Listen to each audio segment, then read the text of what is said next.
Boa noite, pessoal. Tudo bem? Sejam muito bem-vindos ao nosso estudo de hoje. E nós daremos continuidade ao capítulo 2. Nós paramos no parágrafo que falava sobre as bolhas de sabão, né? Que foi o último assunto que nós tratamos. Então, estamos todos preparados? Vamos lá? Iniciaremos com a prece. Vamos fechar os nossos olhos. Agradecer a oportunidade de estarmos aqui reunidos, estudando essa obra tão importante, que nos esclarece, que nos guia, e que tenhamos uma excelente noite de estudo. Que assim seja. Que assim seja. Nós paramos, que eu contei aqui, no 6º parágrafo, que inicia assim. Vamos só dar uma recapitulada nesse pedacinho que nós falamos, né? A quem recorrer? Por maior que fosse a cultura intelectual trazida do mundo, não poderia alterar agora a realidade da vida. É um momento, nós falamos na aula anterior, que André Luiz se depara com a realidade que muitos de nós, quando encarnados, recusamos terminantemente, ou seja, quando nós deveremos desencarnar. E chegando lá, muitos, por desconhecimento, às vezes a gente pode dizer que total, porém não é total, porque nós tivemos várias desencarnações, várias vidas, mas diante da nossa vida e da nossa ligação com a matéria, a gente passa a viver a nossa apenas em nossa cabeça, né? Do nosso orgulho, da nossa vaidade, do nosso egoísmo, vivemos apenas aquela vida que a gente está vivendo, sem pensar no pós, no nosso questionamento. Quem nós somos? De onde viemos e para onde vamos, né? Então, aqui ele continua. Meus conhecimentos ante o infinito semelhavam-se a pequenas bolhas de sabão levadas ao vento impetuoso que transforma as paisagens. Eu era alguma coisa que o tufão da verdade carreava para muito longe. E nós fizemos uma colocação a respeito da bolha de sabão, né? E da comparação que ele faz com ele. Quem perdeu a aula, segue lá a nossa aula anterior, bem no finalzinho já vai estar essa explicação, tá? Mas é uma forma que ele colocava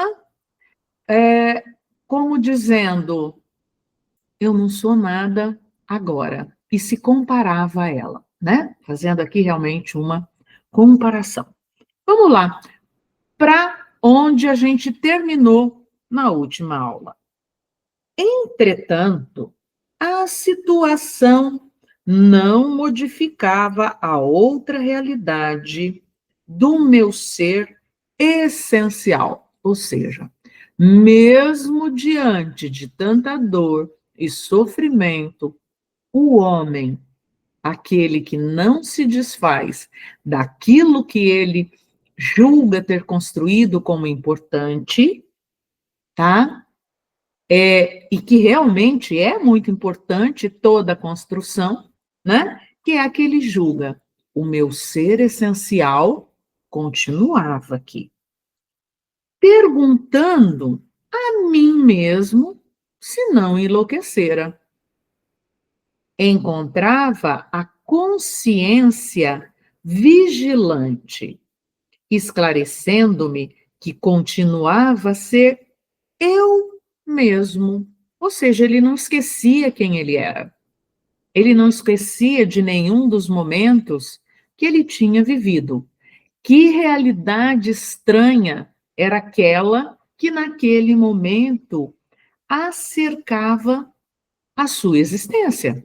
Porque agora ele via duas situações diferentes. Com o sentimento e a cultura colhidos na experiência material. Olha aqui. Sentimento e cultura, ou seja, tudo aquilo que ele construiu na vida de encarnado, tá? Se chocava com uma realidade desconhecida para ele até aquele momento. Persistiam as necessidades fisiológicas sem modificação. Olha, que mesmo tantos pensamentos que ele tinha, a situação não conseguia se modificar. Ora ia, ele refletia, voltava à mesma situação. Então ele não conseguia sair daquele labirinto que ele mesmo tinha se colocado, porque na verdade somos nós que ou nós nos colocamos em posição de humildade. Esse é o nome da nossa pequenez diante das leis universais. É essa a situação. Castigava-me a fome todas as fibras, e nada obstante, o abatimento progressivo não me fazia cair definitivamente em absoluta exaustão. Aqui ele começa a perceber que o corpo físico, quando encontra muitas dificuldades, a gente se cansa, a gente abate. Por isso que a gente tem o cansaço, sono e a necessidade até de dormir para descansar. Só que ele observava aqui que embalde tudo aquilo que ele estava vivenciando, ele não ficava cansado até se exaurir todas as forças. Olha como ele, na sua inteligência, conseguia perceber essa nítida diferença de corpo. Embora sentisse fome, embora sentisse todas as necessidades fisiológicas e todo o sofrimento que passava, ele não caía em exaustão por completo, que é o que acontece com o corpo material. De quando em quando, deparavam-se-me verduras que me pareciam agrestes, em torno de humildes filetes d'água a que me atirava sequioso. Olha que descrição mais difícil. Uma descrição de alguém que está passando uma necessidade, que é uma necessidade do corpo, imprimida ainda no perispírito dele. Ainda aquilo continuava muito vivo. Margarete, isso mostra Oi? ainda um apego à matéria, né? Sim. Eu estava muito ligado à matéria. Estava tentando entender tudo aquilo que acontecia. Sim. Devorava as folhas desconhecidas, colava os lábios à nascente turva. Olha a descrição que ele faz do lugar. Enquanto me permitia as forças irresistíveis a impelirem-me para a frente. Ele ainda não tinha parado de correr. A mesma descrição que ele faz no capítulo 1, ele continuava ora correndo, ora andando, sempre à frente. Que, na verdade, podia ser em círculos, não necessariamente seguindo em frente, tá? Porque ele não sabia nem para onde ele estava indo, tá? Diante da situação que ele se encontrava. Muita vez suguei a lama da estrada, recordei o antigo pão de cada dia, vertendo copioso pranto. Olha a situação a que chega André Luiz, tá? Da recordação de um pão que deu saudade. A gente imagina o quanto que esse homem não deve ter comido bem, né? Na vida da matéria, né? Pela própria posição social que ele tinha. Olha, saudade de um pão.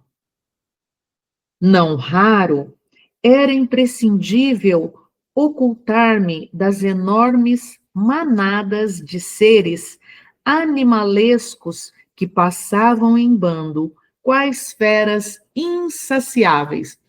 E eles permaneciam ainda em volta dele, o tempo todo atacando, né? E essas criaturas, enquanto nós permitirmos esta sintonia com eles, eles vão continuar. Por isso que na aula anterior nós falamos no início deste capítulo, né? E final da aula anterior nós falamos sobre processos obsessivos, que é assim que funciona, tá? Estes espíritos, são seres inteligentíssimos. A gente não pode achar que eles não são. Existem criaturas, claro, tá? Que em termos de sentimento é nenhum. São voltados ainda para o mal, e muito mal. Fazem sem dó e sem piedade alguma, mas não duvidem da inteligência e da astúcia deles. Eram quadros de estarrecer. Acentuava-se o desalento. E agora, aqui, modifica-se toda uma situação. Porque até então, André Luiz se encontrava impermeável pelo seu estado emocional. Ele não se permitia, inclusive, melhorar. É como uma consciência que não conseguia esclarecer por completo. Olha aqui, foi quando comecei a recordar que deveria existir um autor da vida. Olha, a primeira vez como ele cita o nome, ele não fala Deus, ele chama-o de autor da vida, fosse onde fosse. Questões que às vezes a gente fica tentando, né, ter. Onde está Deus? O que é Deus? Quem é Deus? Como é que funciona?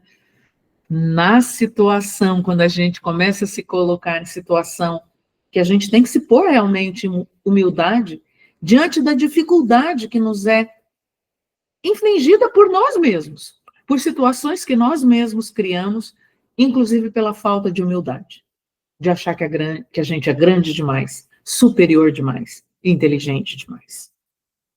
Essa ideia confortou-me.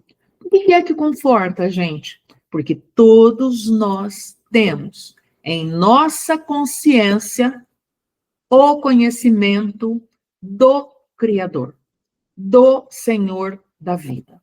Pode ser que nós não aceitemos pelo nosso orgulho, pela nossa prepotência, mas existe em nossa consciência Deus. Tá? E aí, ele, com essa recordação, ele confortou.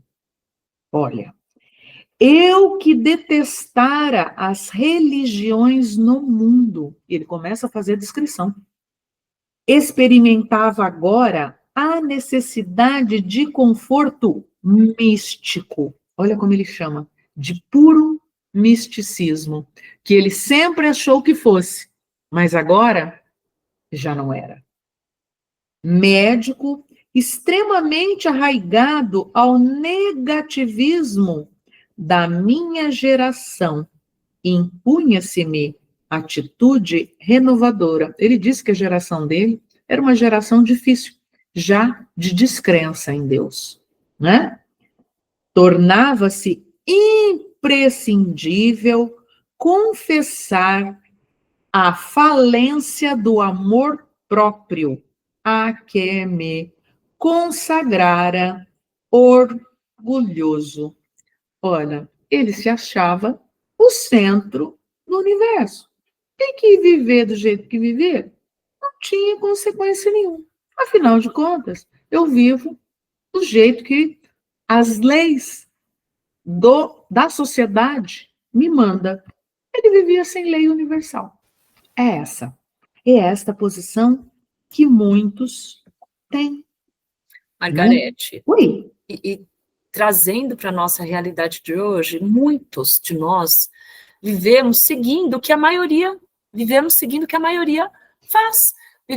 A gente olha nesse mundo de redes sociais, a gente quer fazer o que os outros fazem nessas redes sociais. Então, não é tão diferente. Não. Não é tão diferente. André Luiz é interessantíssimo estudar, porque ele descreve a gente o tempo todo, porque ele se coloca assim, como aquele homem que viveu, tá? E nada melhor do que alguém que acabou de desencarnar, que foi quando ele contou, tá? A vida que ele viveu e a vida que, por escolhas dele, como estava se procedendo. E depois toda a vida espiritual, que a gente precisa ter o conhecimento, né? Sim. E quando as energias me faltaram de todo, quando me senti absolutamente colado ao lodo da terra, sem forças para reerguer-me, pedi ao Supremo Autor da natureza, olha novamente como ele chama Deus, Supremo Autor da natureza, me estendesse mãos paternais em tão amargurosa emergência. Neste parágrafo é a recordação da parábola do filho pródigo. Quando ele sai da casa do pai e ele vai viver toda a vida que ele achava que ele deveria viver. Aí, ele, quando está comendo a comida dos porcos, que foi assim que aparece na parábola, é quando ele para e diz: se eu tivesse, com o meu pai, eu estaria comendo o do melhor. E aqui é essa comparação que eu vejo aqui André Luiz fazer, por isso que ele complementa, tá, os ensinamentos que Kardec nos deixou e nos explica melhor o que Jesus veio nos dizer, que essa é a obra de Kardec, né? Que, na verdade, programada, por Kardec, elaborada e compilada por Kardec, mas a obra dos espíritos que vieram complementar os ensinos, explicar melhor os ensinos de Jesus. Quanto tempo durou a rogativa? Quantas horas consagrei a súplica de mãos postas, imitando a criança aflita? Aqui, filho pródigo, apenas sei que a chuva das lágrimas me lavou o rosto, que todos os meus sentimentos se concentravam na prece dolorosa. Olha, a primeira vez que ele resolve mudar a sintonia dele. Foi o momento que ele se permitiu. Que é como uma estação de rádio. Se você está numa rádio e está tocando uma música ruim, o que você faz? Você fica reclamando da rádio? Você fica reclamando que a música está ruim? Você muda a sintonia e vai para uma outra rádio. Ele demorou demais para fazer isso. Ele não mudava, ele ficou o tempo todo inquirindo aquela situação, vendo aqueles espíritos conversar com ele, acusar ele o tempo todo, e ele não mudava de sintonia. Ele percebia a sintonia. Não significava que não tínhamos ali alguém estar com ele, e que Deus também não estivesse presente em nós. Porque Deus vive em nós. Né? Então, onde que é que está Deus? Na nossa consciência. É lá que ele está. Né? E como ele conversa, Deus conversa conosco? Através da nossa consciência. A nossa consciência é o WhatsApp de Deus, é ali que ele se comunica. Né? É Haroldo Dutra que fala sobre isso, que é por ali que Deus comunica conosco, é a nossa consciência. Né? Estaria, então, completamente esquecido? Não era igualmente filho de Deus embora não cogitasse de conhecer-lhe a atividade sublime, quando engolfado nas vaidades da experiência humana, mesmo assim ele falava: eu sou filho de Deus, mesmo errando. Aqui é o primeiro momento, né? Que ele mesmo assim ainda questiona Deus. Né? Pô, eu não sou seu filho? Por que é que eu estou sofrendo desse tanto? Tá? Ainda ele começa a perceber isso. Por que não me perdoaria o eterno Pai quando providenciava ninho às aves inconscientes e protegia bondoso a flor tenra dos campos agrestes? Agora ele começa a perceber. Olha, eu acho que ele poderia me salvar, tá? Eu acho que eu também sou merecedor dessa misericórdia. Né? Ah, é preciso haver sofrido muito para entender todas as misteriosas belezas da oração depois da prece. É a sintonia legal que ele fez. Tirou a sintonia com aquelas criaturas e passou a orar. É necessário haver conhecido o remorso, a humilhação, a extrema desventura para tomar com eficácia o sublime elixir de esperança. Foi nesse instante que as neblinas espessas se dissiparam e alguém surgiu, emissário dos céus. Um velhinho simpático me sorriu paternalmente, inclinou-se, fixou nos meus os grandes olhos lúcidos e falou: olha aí, coragem, meu filho, o Senhor não te desampara. O tempo todo, Clarencio esteve ali com ele. E a gente vai ver mais para frente que a mãe dele também esteve ali. Porém, foram anos dele sintonizado numa rádio ruim, vamos dizer assim, tá? Ele teve sintonizado com aquelas criaturas, achando-se ainda senhor da situação, e não neste ponto de humildade. E aqui ele reconhece que foi necessário tudo isso para poder melhorar. Amargurado pranto banhava minha alma toda. Emocionado, quis traduzir meu júbilo, comentar a consolação que me chegava, mas reunindo todas as forças que me restavam, pude apenas inquirir: quem sois, generoso emissário de Deus? O inesperado benfeitor sorriu bondoso e respondeu: chama-me Clarencio, sou apenas teu irmão. Olha que criatura humilde. Veio, disse um nome simples, desconhecido, que é característica deles, né? Sou teu irmão. E percebendo o meu esgotamento, acrescentou: agora permanece calmo e silencioso. É preciso descansar para reaver energias. Em seguida, chamou 2 companheiros que guardavam atitude de servos desvelados e ordenou: prestemos ao nosso amigo os socorros de emergência. Alvo lençol foi estendido ali mesmo, à guisa de maca improvisada, aprestando-se ambos os cooperadores a transportaram-me generosamente.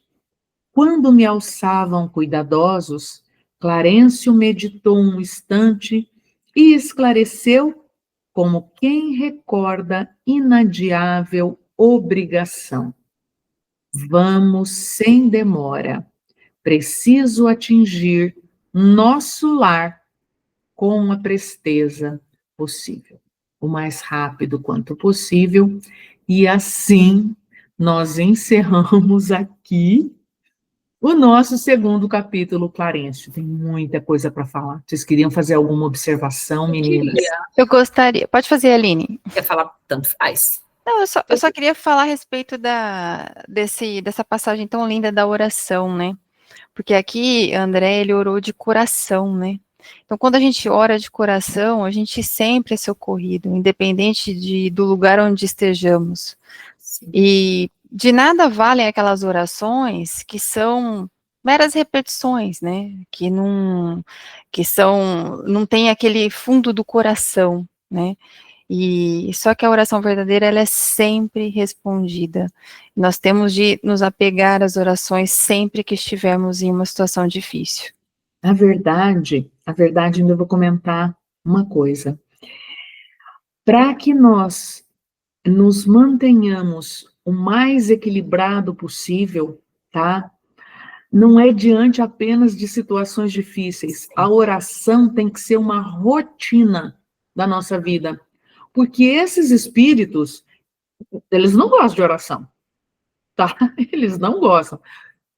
Manter a rotina de estudo de uma obra, como nós estamos fazendo, de segunda-feira, né? Ah, eu tenho esse dia, mas eu tenho um outro dia que eu faço um outro curso, ou que eu leio uma outra obra, 15 minutos que eu me dedico a uma leitura construtiva. O hábito da oração nos põe em equilíbrio, tá? Porque eles não gostam de ficar perto desse tipo de rotina nosso, não. Eles gostam de ficar perto das outras rotinas do dia a dia e nos incentivam a elas. Pode falar, Aline? A oração, complementando o que vocês falaram, né? Ela permite que a gente modifique a sintonia, ou até mesmo que a gente não entre numa sintonia diferente. Porque Jesus, quando nos ensinou a vigiar e a orar, a gente tem que vigiar os nossos pensamentos, mas a oração também é uma forma da gente fazer essa vigilância, porque é a vigilância da nossa sintonia. O que nós vamos nos manter no dia a dia. Às vezes a gente está tão cansado e começam a vir aqueles pensamentos repetitivos, que é assim que começa, né? As obsessões, vão vindo aqueles pensamentos repetitivos. Gente, vamos lembrar da oração. Vamos mudar o botão, vamos mudar a estação do rádio, mudar o canal da televisão, mudar agora o streaming, né, a plataforma que a gente assiste, para sintonizar com algo que seja efetivamente bom, que nos traga paz. Vamos nos elevarmos até Deus, até a espiritualidade amiga, através da oração, porque a oração, ela é um remédio. Ela é um remédio que está ao nosso alcance todos os dias, todos os momentos. A gente precisa criar esse hábito, ele é muito importante. Você está com o microfone fechado, Margarete. Desculpa. Então, a gente vai encerrar agora com essa oração que a gente encerrou este nosso capítulo, que demorou 2 aulas, né? Para a gente poder fazê-lo tão importante que foi. Tá? Mateus, você encerra para a gente com a prece?